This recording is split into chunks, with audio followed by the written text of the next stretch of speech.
बिहार की कर लेते हैं, जहां पर क्राइम ग्राफ को लेकर कई सवाल चल रहे थे। कारोबारी खेमका की हत्या के साथ विपक्ष हमलावर था और सवाल बार बार पूछा जा रहा था कि आखिर क्या कर रही है सुशासन बाबू की सरकार।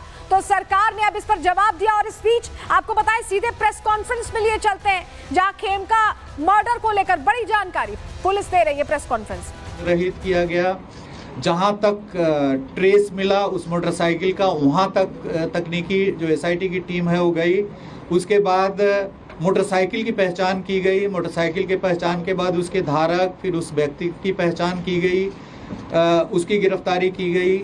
उससे पूछताछ के बाद अन्य आयामों को इस पे उद्घाटित किया गया है। इस संबंध में जो घटनाएं हुई है, ये पूरे इस गोपाल खेमका जी की हत्या के परिप्रेक्ष्य में, इसके संबंध में पटना सीनियर एसपी आपको विस्तार से अभी बताएंगे कि किस प्रकार से इन्होंने किया है। और इसके बाद यदि कोई सवालात होंगे तो यहाँ पर एडीजी ऑपरेशन कुंदन कृष्णन जी, range IG Patna Jitendra Adana जी और पूरी पटना की टीम और एसटीएफ की टीम है। जो भी आपके प्रश्न होंगे उसका हम लोग उत्तर देने का प्रयास करेंगे। तो इस संबंध में जो बारीकी से अनुसंधान की जो बारीकी जो प्रक्रिया है उसके संबंध में पटना सीनियर एसपी आपको ब्रीफ करेंगे। Thank you. Hand over to इनका माइक है हैंड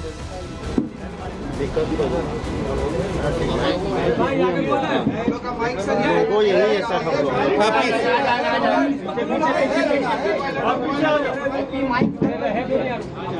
इसमें जब हम लोग अनुसंधान शुरू किए इसमें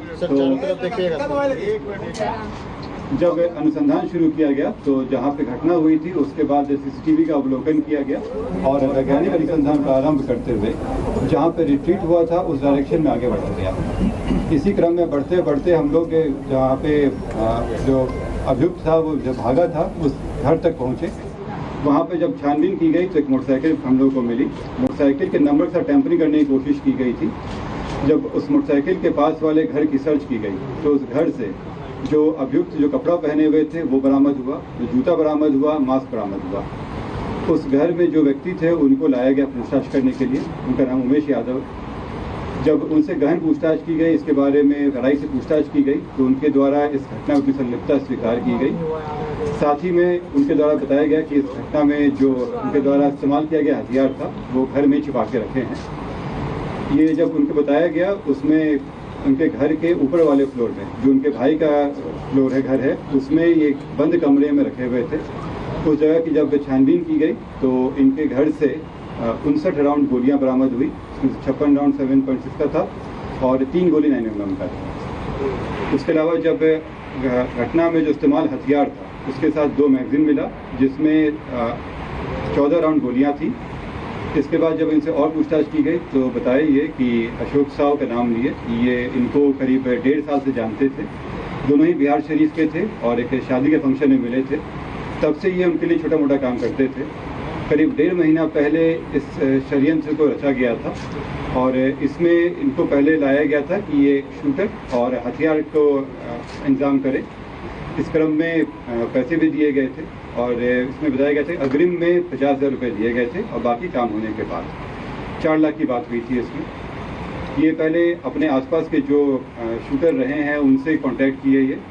उसी क्रम में इनके इलाके में रहने वाले विकास उस राजा से मुलाकात हुई। इसमें उनसे सेटिंग करने की कोशिश की गई। राजा के द्वारा जो डिमांड किया गया था तो इनको लगा कि इससे अच्छा ये स्वयं ही ये घटना कर ले और इसलिए ये हथियार जो इनको अशोक साव जी के द्वारा ही दिया गया था वो हथियार लिए और अशोक साव के द्वारा इनको उनके दिनचर्या के बारे में बताया गया। ये एक रेगुलर था कि वो 8 बजे के आसपास बांकीपुर क्लब जाते थे और वहाँ से करीब 11:30 बजे के आसपास वो स्वयं अपनी गाड़ी को ड्राइव करते हुए आते थे। क्लब से नॉर्मली उनके एक दोस्त भी आते थे जिनको एक बाकरगंज मोड़ पे ये उतार देते थे। इसी के रेकी करते हुए वो उस दिन घटना के दिन भी वो बाकरगंज मोड़ पे पहुंचा और जब इनकी गाड़ी आई तो ये वहाँ से चल के ये अपार्टमेंट के पास आ गया और इनका इंतजार करने लगा। उसके 10 मिनट के बाद इनकी गाड़ी आई। गाड़ी पहले से ही देखा हुआ था, नंबर भी से पता था। जैसी गाड़ी आई ये उसने फायर किया और चला गया।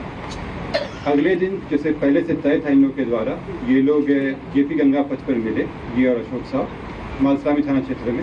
वहाँ पे बची हुई 3.5 लाख रुपए इनके द्वारा दी गई। इसमें खास बात यह है कि इसमें आपस में बातचीत करने के लिए मोबाइल खरीदा गया था और सिम भी उमेश यादव के नाम से ही खरीदी गई थी ताकि अशोक साहू का नाम नहीं आ सके। और जब ये पैसे दिए गए तो मोबाइल उन्होंने वापस कर दिया, लेकिन सिम वापस नहीं किया था इसमें। जब इसमें अशोक साहू के घर पे छापेमारी की गई तो उनके यहाँ भारी मात्रा में ज़मीन के कागजात मिले, साथ में एक 9 mm का बरेटा उनके यहाँ पिस्टल मिला, उसमें 17 राउंड गोलियाँ मिली इसमें, और इसमें कई जो कागजात मिले हैं उनका निष्पादन किया जा रहा है। जो अभी शुरुआती पूछताछ में जो बताया गया है कि इन लोगों के बीच में व्यापारिक संबंधों में खटास आ गई थी, ज़मीन के कारोबार में भी बताया जा रहा है, लेकिन अभी अंदर इन्वेस्टिगेशन। जो रैंसम का जो अमाउंट मिला रिकवर हुआ, इसमें जो उमेश यादव है उनके पास से करीब 3,65,000 और जो अशोक साहू हैं इनके घर से 6.5 लाख रुपए कैश बरामद किए। जेल से क्या कनेक्शन मिला? ये अंडर इन्वेस्टिगेशन है अभी, क्योंकि इसमें कई ऐसे तथ्य आए हैं कि जेल के द्वारा भी संपर्क किया गया है, कुछ और कारोबारी भी हैं जो जिनका इंटरेस्ट था ज़मीनों में और उनके द्वारा भी इस घटना में शामिल होने की बात कार्तिकेय जी, ये इसमें क्या कुछ निकल के आया, किस कारण से हत्या की गई, आखिर इसका मोटोस ऑपरेंडिस क्या था? ये अंडर इन्वेस्टिगेशन है, लेकिन अभी जो बात आई है ज़मीन, जैसे बहुत सारे कागजात मिले हैं, ज़मीन को लेकर इन लोगों के बीच में खटास उत्पन्न हो गई थी। देखिए जमीन के भारी मात्रा में कागजात अशोक साहू के घर से बरामद हुए हैं।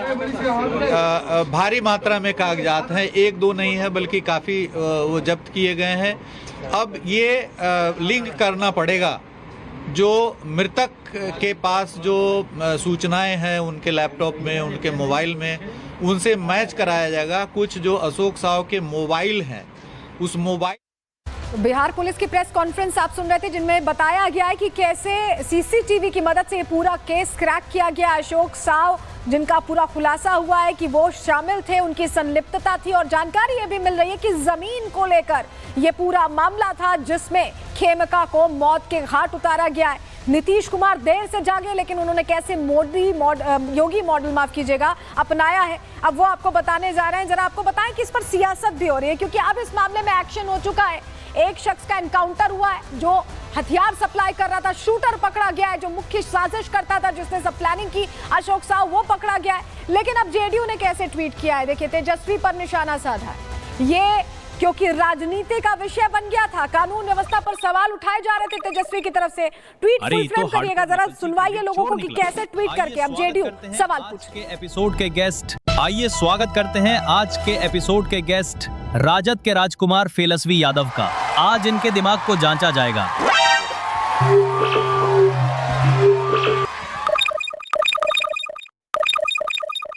अरे ये तो हार्डकोर नकलची क्रेडिट चोर निकला। आइए स्वागत करते हैं आज के एपिसोड के गेस्ट राजद के राजकुमार फेलस्वी यादव।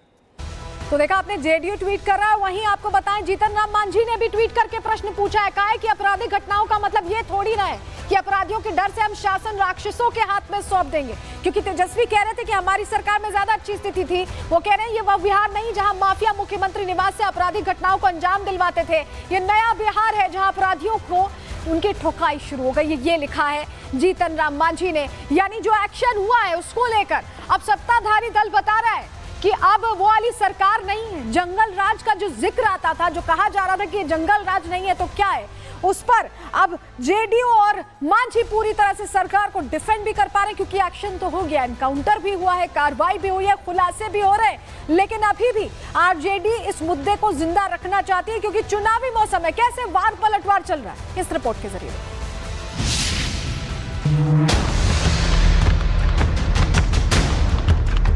दिस इज नॉट जंगल राज, ये राक्षसों का राज है। अपराधियों बख्शे नहीं जाएंगे। पटना में गोपाल खेमका हत्याकांड के बाद छिड़ी जंगल राज वर्सेस राक्षस राज की लड़ाई अब भी जारी है। एक तरफ तो तेजस्वी यादव सरकार पर महाजंगल राज होने का आरोप लगा रहे थे, तो वहीं अब हथियार सप्लायर विकास उर्फ राजा के एनकाउंटर के बाद बीजेपी और जेडीयू ने तेजस्वी को आड़े हाथों ले लिया है। बीजेपी नेता कह रहे हैं कि एनकाउंटर से अपराधियों को संदेश चला गया है कि इस सरकार में तालमेल नहीं रहता है, जैसे जंगलराज की सरकार में रहता था। पुलिस ने सख्त कार्रवाई की है, इनकाउंटर भी हुआ है और गिरफ्तारी भी हुई है। अपराधियों को संदेश चला गया है कि ये सरकार क्राइम के खिलाफ जीरो टॉलरेंस रखती कि जंगल राज के दौर में सरकार से अपराधियों का तालमेल रहता था। जो अपराधी